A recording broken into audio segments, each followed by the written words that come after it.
My species, humankind, we're basically terrestrial. But in my lifetime, I've been privileged to enjoy technology that has enabled me and millions of others for the first time to dive into the ocean, the blue heart of the planet, at the same time that my species has taken to the skies and look from high above to see that everything in the world is connected. What a gift.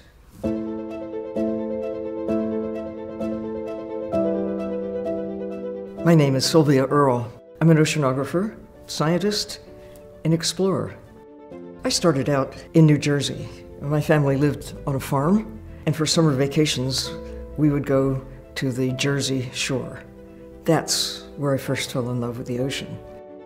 I got knocked over by a wave when I was about 3 years old. At first it was a little frightening, but when I could catch my breath, I thought that was exhilarating, not scary. And my mother saw the expression on my face. I mean, she might have taken me out of the ocean and be fearful that I might harm myself, but she saw the big smile on my face and let me go back in. I've been going back in ever since.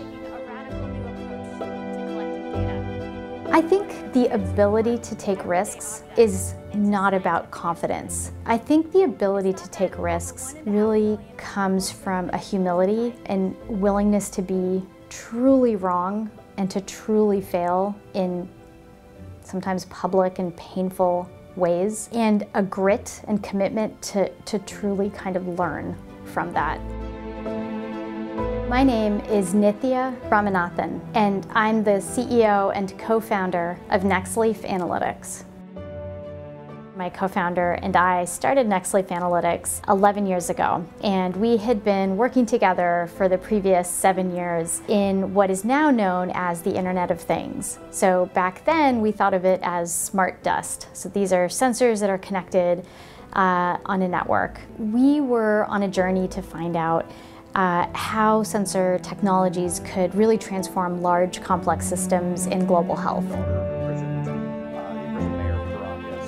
Leadership is about having a vision for what you want to achieve. It's about motivating others who may not want to help to get behind that common vision. It's about having goals that are bigger than oneself. People are much more likely to support you and to engage with you if what you're doing is not for your own self, but is for the bigger cause. My name is Genzer, and I'm an international human rights lawyer. I engage in a wide array of activities that combine legal, political, and public relations advocacy efforts on behalf of my clients. I also engage in advocacy on thematic and country situations, everything from addressing mass atrocity crimes in North Korea to looking at the issue of women's rights in the context of international peace and security issues, as well as issues like the United Nations Security Council. In that regard, I often see my role as an international human rights lawyer as a storyteller.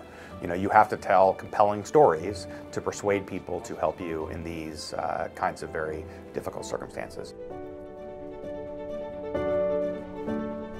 The children of today are growing up armed with knowledge that I could not know, that no one before the middle of the 20th century could know.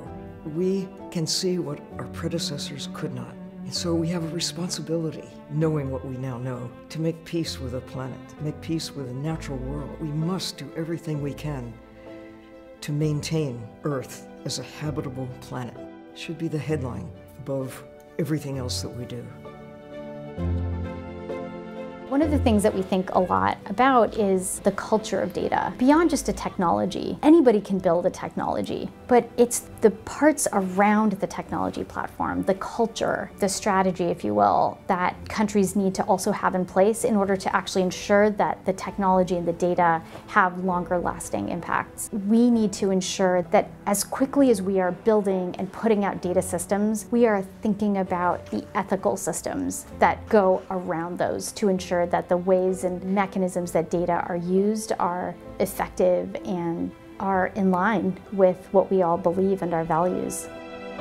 I think it's very important to step outside of one's field and to learn and grow from connections with leaders in other fields. When you look at the best leaders in the world across the public, private, and non-governmental sectors, you see people who have a strong sense of mission, who have extraordinary goals that they're trying to achieve, who can inspire and mobilize others to achieve those goals, with them, who give credit where credit is due, who are looking for the best solutions and are always looking to learn and also looking to teach.